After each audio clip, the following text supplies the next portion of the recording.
அஸ்ஸலாமு அலைக்கும் வரஹ்மத்துல்லாஹி வபரகாத்தஹு. ஒரு மனிதர் தினமும் ஆற்றுக்குச் சென்று 2 பானைகளில் தண்ணீர் சுமந்து வருவார். அதில் ஒரு பானை மிக அழகாகவும் முழுமையாகவும் இருந்தது. ஆனால் இன்னொரு பானையில் ஒரு சிறிய விரிசல் கிராக் இருந்தது.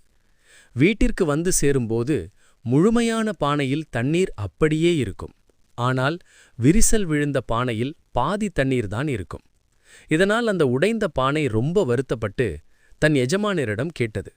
எஜமானரே, என்னிடம் விரிசல் இருப்பதால் உங்களால் முழுமையாக பலனடைய முடியவில்லையே, என்னை மன்னித்து விடுங்கள் என்று.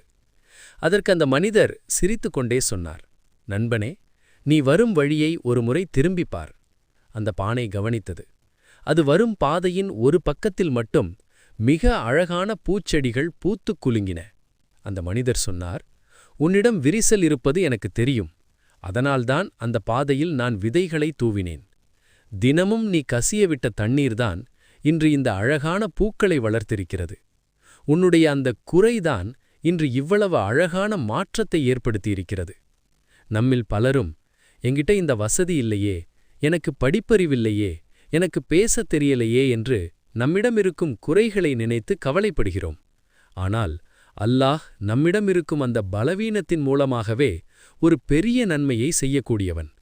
நாம் குறையுள்ளவர்களாக இருந்தாலும் அல்லாவின் பார்வையில் நாம் ஒவ்வொருவரும் ஒரு நோக்கத்திற்காகவே படைக்கப்பட்டிருக்கிறோம்.